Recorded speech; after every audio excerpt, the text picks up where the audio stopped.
This is from friend of the show, Vanessa Beeley. She was just on Tara not that long ago, along with Wyatt Reed. It was a great podcast. If people haven't seen it, they should go check that out. So this is over Israel's secret biological warfare during 1948 ethnic cleansing of Palestine. Poisoning Palestine's water supply in 1948, the Zionist genocidal campaign. So again, Vanessa Beeley taking a look back at some, war crimes, which she's pretty good at showing off. So this is Prisoners of War in Ramallah in 1948. Benny Morris wrote, "We deciphered the development of the operation and its stages. We found out who authorized, organized, and controlled the operation and how it was carried out in the field. The collection of photographs by his son, Rothenberg, right? Who's the taker of the picture."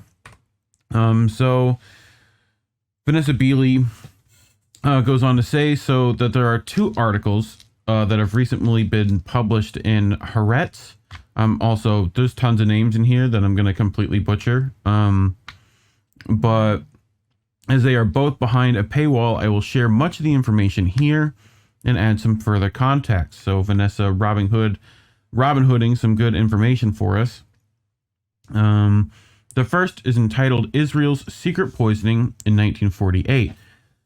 A new article by Benny Morris and Benjamin Kadar indicates that well before the botched assassination attempt 25 years ago on Hamas, Mishal, Israel attempted mass poisoning during the war in 1948. On September 25th, 1997, Mossad operatives from the Special Forces unit of Kaidan, Hebrew for bayonet, poisoned Khaled Mishal, the chairman of the political bureau of Hamas in Amman, Jordan. One of the operatives held a small tube and sprayed Mishal's ear with this material. So you're getting sprayed on your ear, Collin, with some material. How do you feel? Right.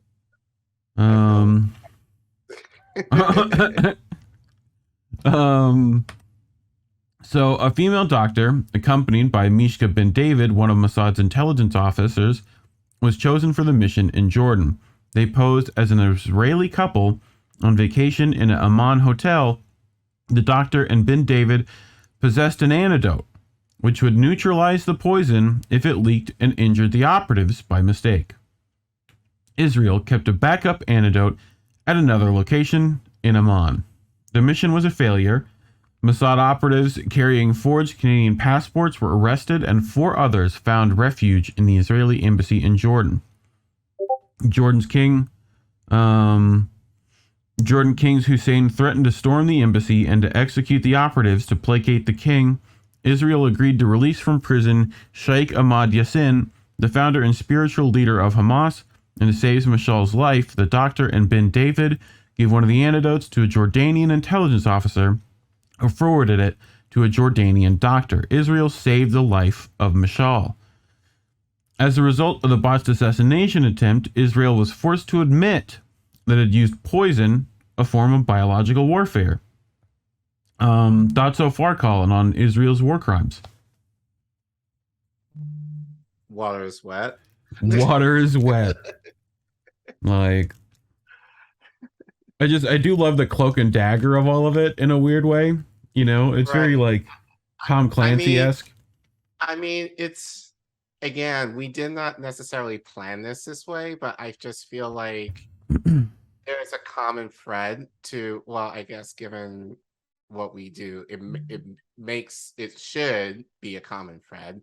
But yeah. I think especially tonight, just like these connections with Ukraine, Israel, like just in terms of like, and how capitalism and imperialism and wall hawkery that is just kind of rampant, it's just kind of like,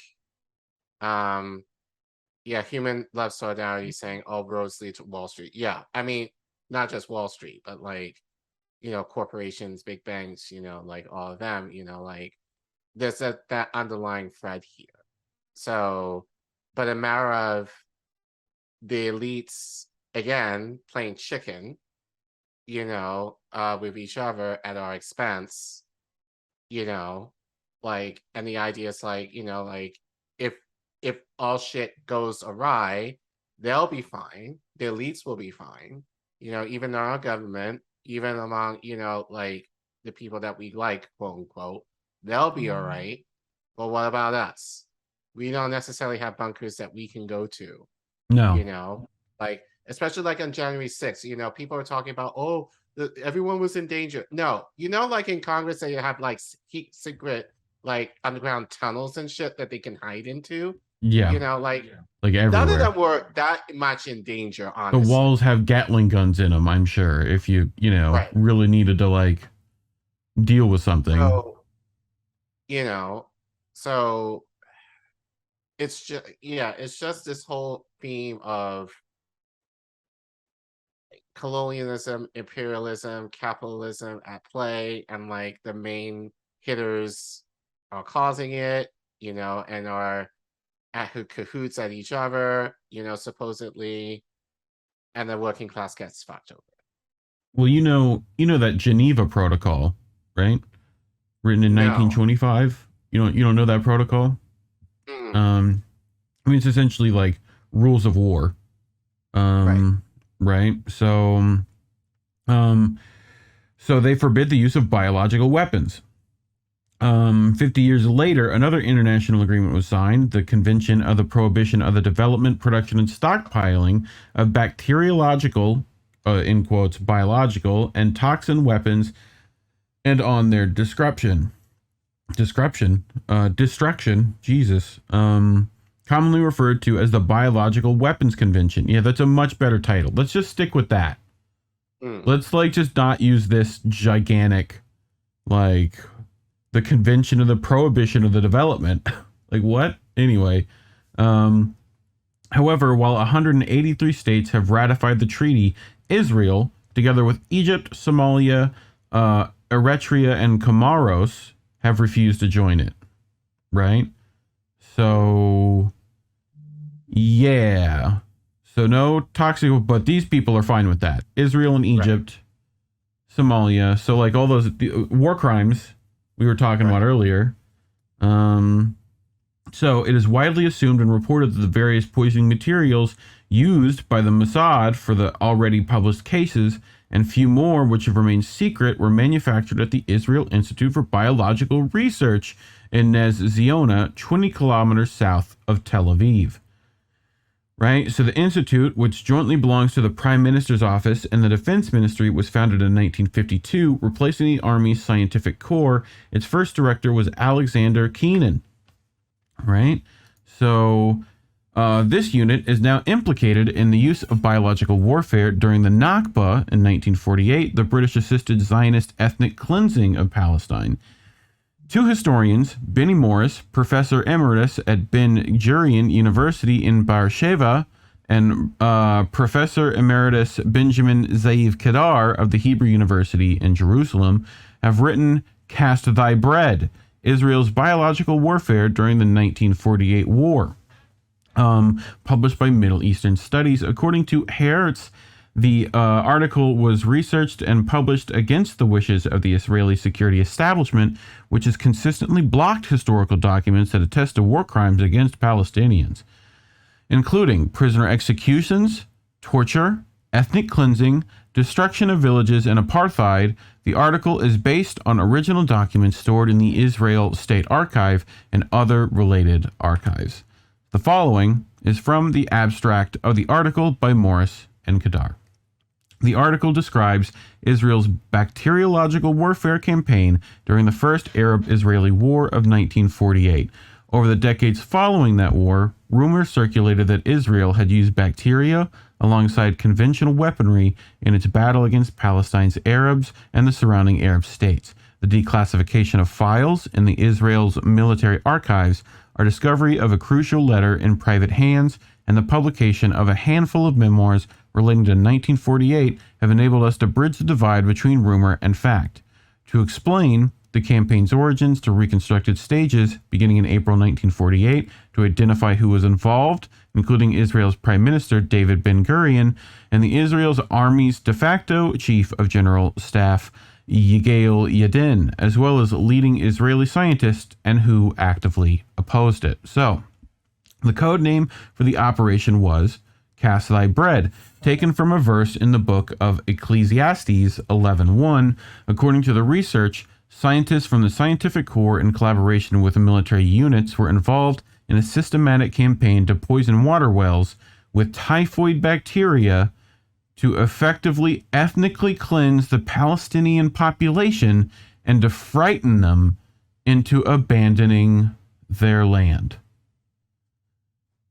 The order to use the typhoid contamination was given or approved by the founder of the Jewish state, David Ben-Gurion. Ben-Gurion consulted with eminent scientists, including Professor David Ernest Bergman, who is considered the originator of the Israeli nuclear program. Also consulted was Professor Efren Katzer and Professor Alex Keenan, already mentioned. Can you stop for a second? Yes, sir. This is eugenics. Absolutely. Basically, this is Yes. eugenics. And Straight up. it just kind of reminds me like what I reported on, because I did talk about eugenics a while back. Like, who wrapped that up? The academic elites. So here you see again, it's the academic elites who have the idea and are essentially pushing the government into following through with their heinous plans. In this case, it's here is primarily, people of color, but especially Black people, and over in Israel, the Palestinians. So it's the rich and the academic rich, who are meant to be educated, and the progressive ones are the ones that are the most heinous here. So that theme, just as far as like, it's not the working class that we need to worry about, it's the higher ups, especially those in academia who are more sinister in their, in their planning, and they have the means to kind of push government to form legislation around the things that they want. Yeah. So it's just crazy. Like, have you heard about this before? Like, No. at all? Yeah. Of course not. Of course not. Right. Like, stuff like this, not like, no wonder this was behind a paywall. Yeah. Oh, yeah. Like no one's gonna read this, and I'm sure even if this is gonna break brains if it gets like whatever. Yeah. Like Warren said, Israel is an apartheid state, very much so. Worse than just this is eugenics state. I mean, this is like, right. I mean, anyway, so the following is taken from the second Haaretz article on April 1st, 1948. So we get a lovely April Fool's joke here. David Ben-Gurion wrote in his journal about the development of science and speeding up its application in warfare. A month and a half later, he wrote about biological materials that were purchased for $2,000. Ben-Gurion was committed to the ethnic cleansing of Palestine to build the Jewish state. Vanessa wants to point out here.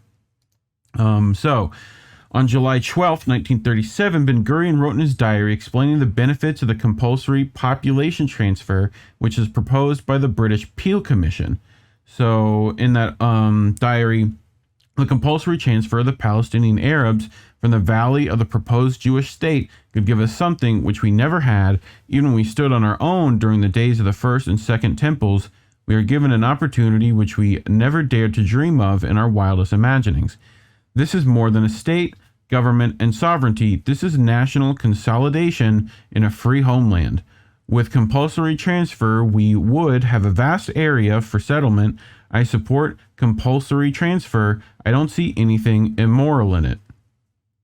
So Vanessa writes, military top brass privy to the operation included Generals Johann Ratner and Yigael Yadin and Lieutenant Colonel Moshe Dayan. It was Dayan's task to deliver the typhoid test tubes to his subordinates with the instructions to distribute it throughout water wells near Jericho and in villages throughout the Jerusalem countryside.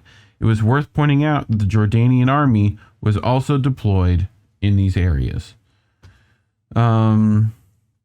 So the following is from Haaretz. Dayan, now calling himself in code Moshe Neptune, called Yadin, cast thy bread will be activated by Nashan, meaning Operation Nashan Forces, which included the Harel Brigade, on Monday or Tuesday. I will come down midweek with all the material.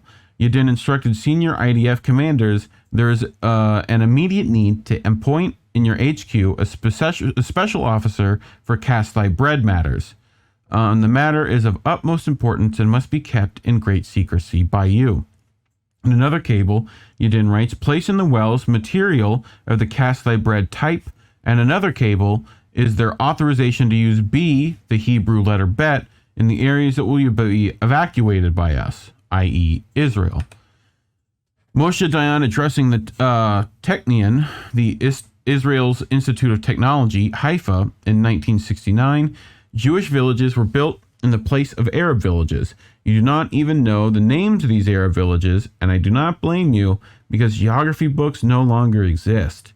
Not only do the books not exist, the Arab villages are not there either. Nahala rose in the place of Malul Kibbutz, Kavat in the place of Jibta, Kibbutz Sarid in the place of Hunifis, and Kafar Yeshuas in the place of Tal al-Shuman. There is not one single place built in this country that did not have a former Arab population.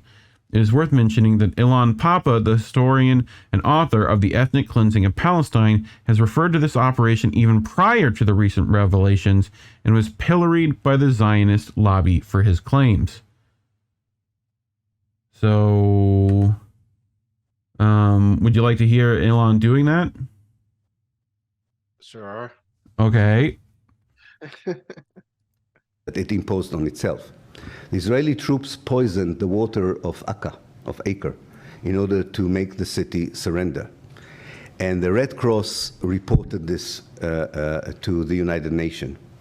One of the reasons that it got known was that there were still some British doctors working in the hospital in Acre who themselves got the typhus out of this poisoning act.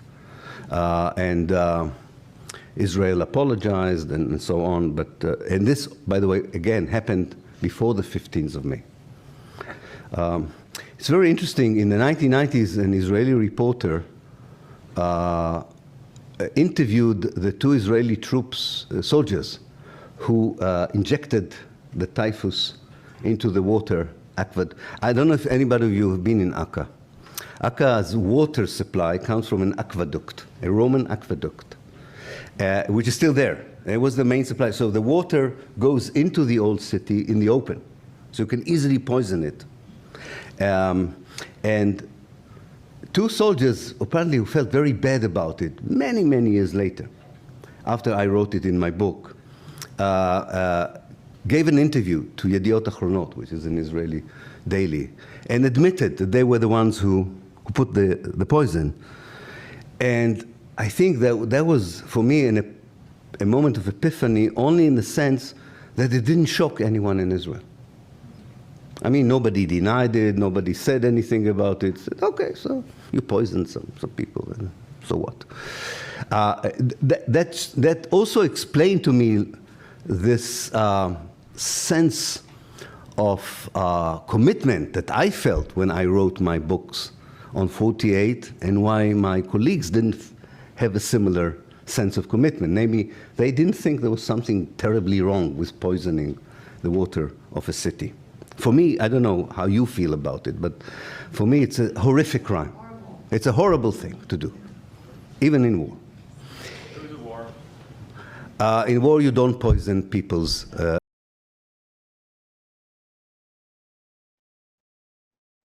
I mean, do you feel like in war you're allowed to poison the water supplies of innocent people?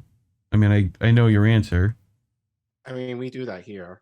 Sure. In different ways. Yeah.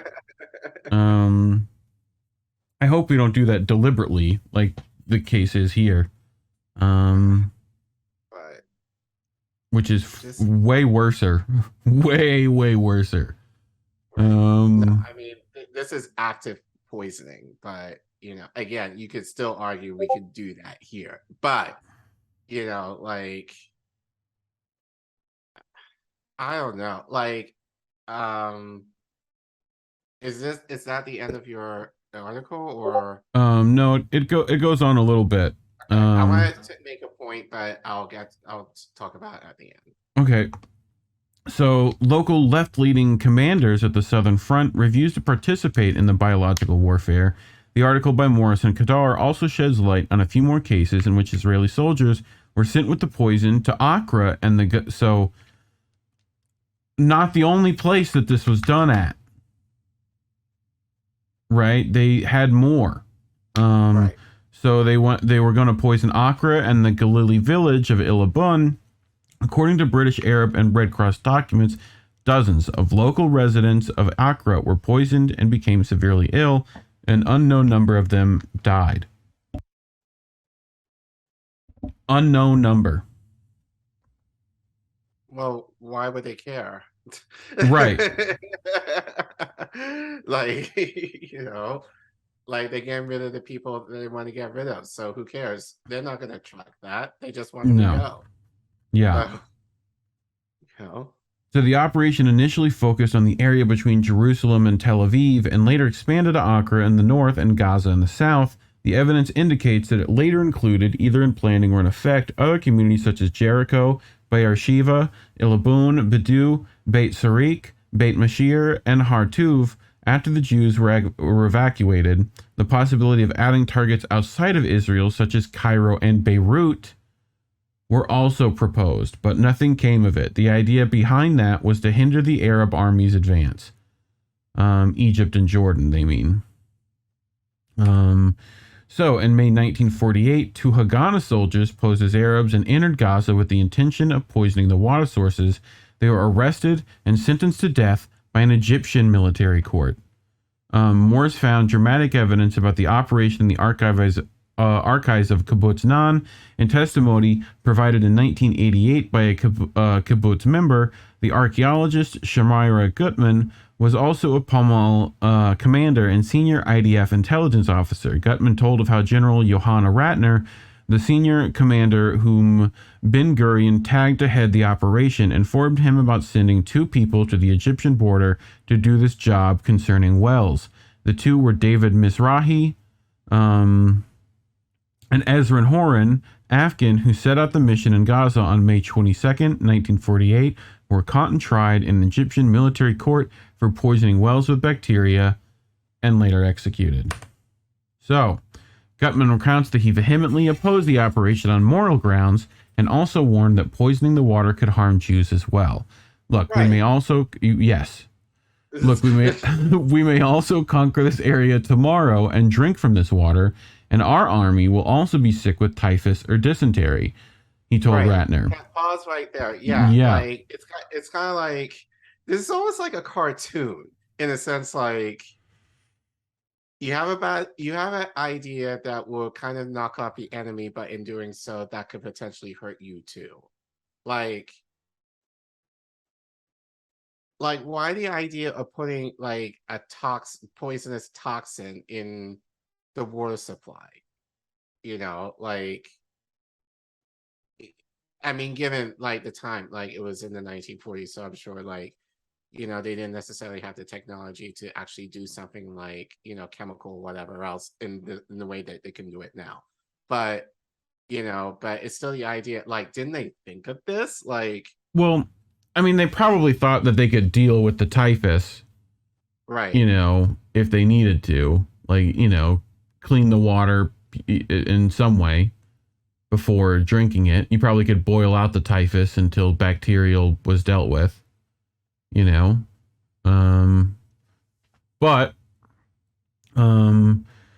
so yeah, like, I will never give such a thing. Gutman goes on to report that he asked what sort of material were they talking about, liquid or powder, and then he decided it would be a powder.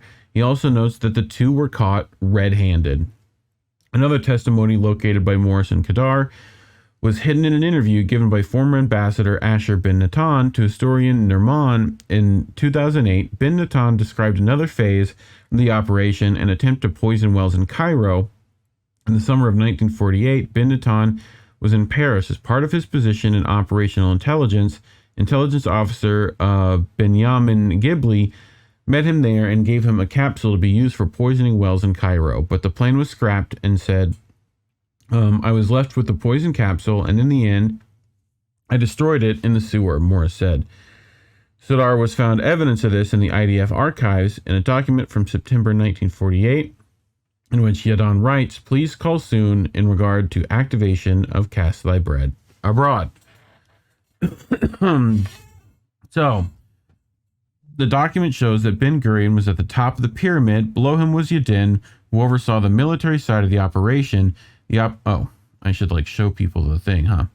Who oversaw the military side of the operation. The operation was commanded by Johanna Ratner. Initially, the top man in the field for the group was Dayan, who went on to become the IDF Chief of Staff and Defense Minister.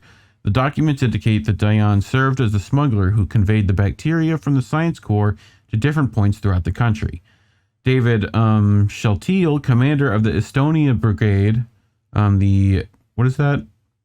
Etzioni, Brigade in Jerusalem, was also involved in the operation. Intelligence officer Erzna Helmer, later Omer, head of the Haganah General Staff Intelligence Department, also joined at a later stage. The identity of another person who was involved in the operation remains uncertain. In cables, he is referred to as Mizrahi.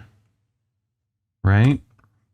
So, yeah, that's the end of it. This is the just another picture of the ethnic cleansing of Palestine women to Jordan in 1948. So this is essentially their Trail of Tears for the most part. Yeah, thoughts? God. So, apartheid state. We can't say anything more than that.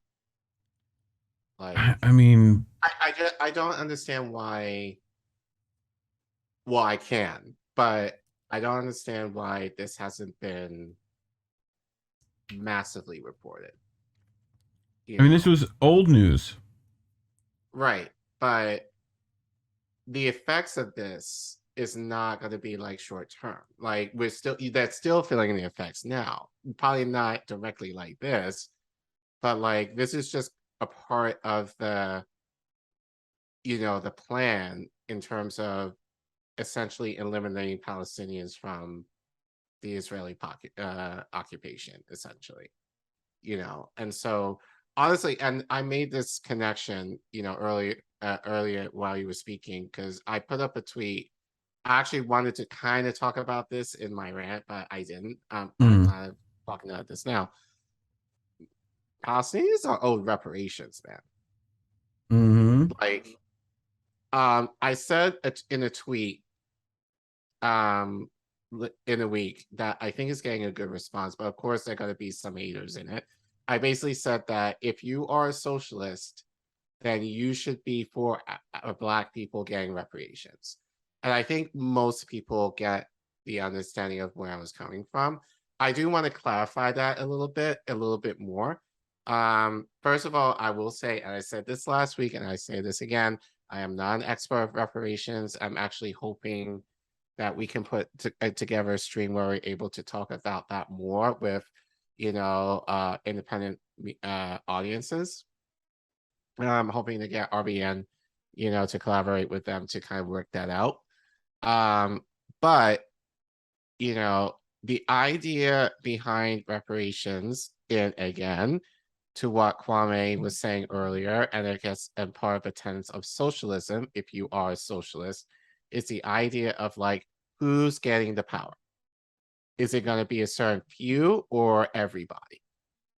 And the argument for Black people, people are making the argument in that thread, everybody deserves reparations. I think especially now, within the working class. True, you can make that argument, but there are certain issues among Black people, given our history in the West. I didn't say country, but in the Western Hemisphere, that have not been dealt with, that need to be addressed, that are very specific to us.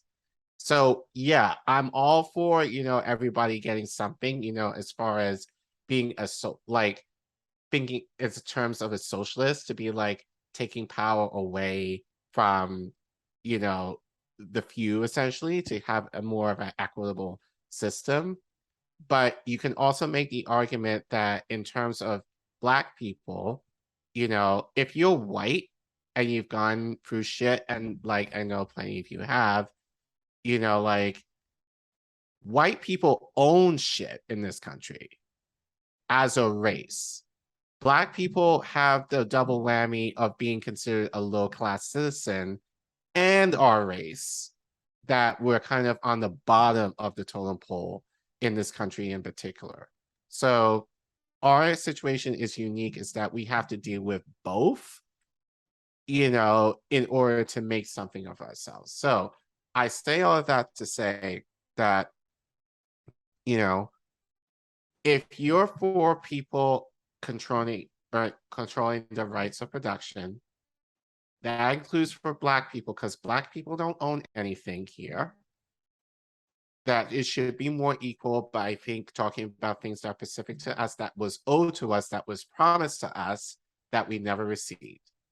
So in that thinking, you can also make the association for Palestinians as well, you know, because right now, I think especially given their situation is kind of similar, like they're on the low of the totem pole, like in Israel right now.